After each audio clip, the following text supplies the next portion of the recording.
The most common IELTS speaking mistakes and how to fix them fast. Many IELTS candidates don't fail speaking because their English is bad. They fail because they keep repeating the same exam mistakes, often without realizing it. In this video, I'll break down the most common mistakes candidates make in the IELTS speaking test, and more importantly, I'll show you what examiners actually want instead. These are mistakes I see every week, even from candidates aiming for band 7 or higher. Mistake number 1. Answering like it's a grammar test. Many candidates speak very carefully, very slowly, trying not to make mistakes. But IELTS speaking is not a grammar exam, it's a communication test. Examiners are listening for natural rhythm, flow of ideas, and ability to develop answers, not perfect sentences. What to do instead? Speak comfortably, not carefully. It's better to make a small grammar mistake in a fluent answer than to sound robotic and over-controlled. Mistake number 2, giving very short answers, especially in part 1.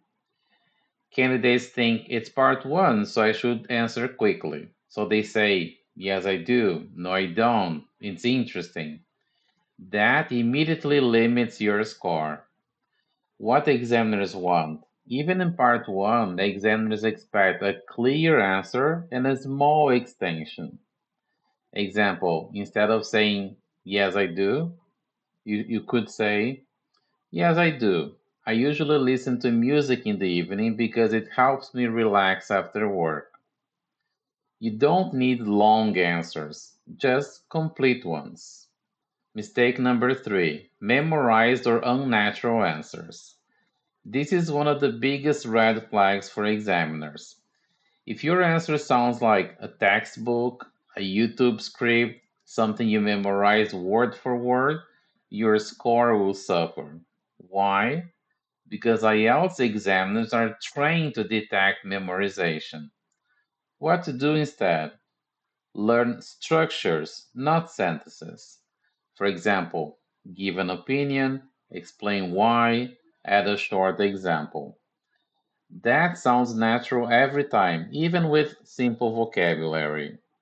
Mistake number 4, not developing ideas in part 2 and part 3.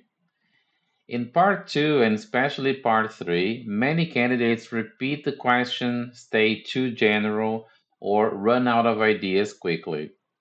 This affects fluency and coherence and lexical resource. Examiner expectation. They want to hear cause and effect, comparisons, realistic examples. You don't need big ideas. You need clear thinking.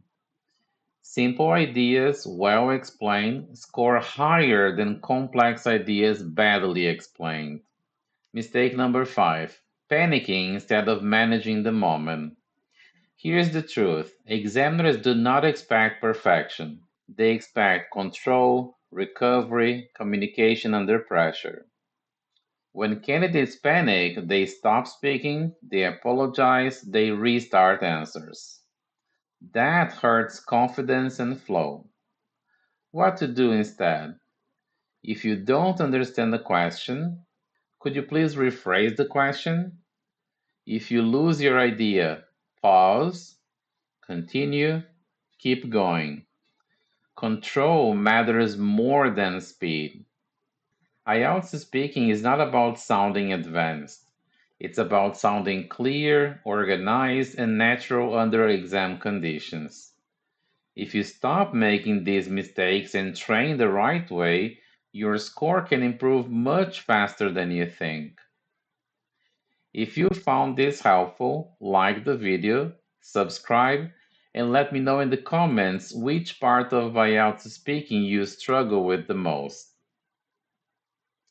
Remember, examiners don't reward perfection, they reward performance.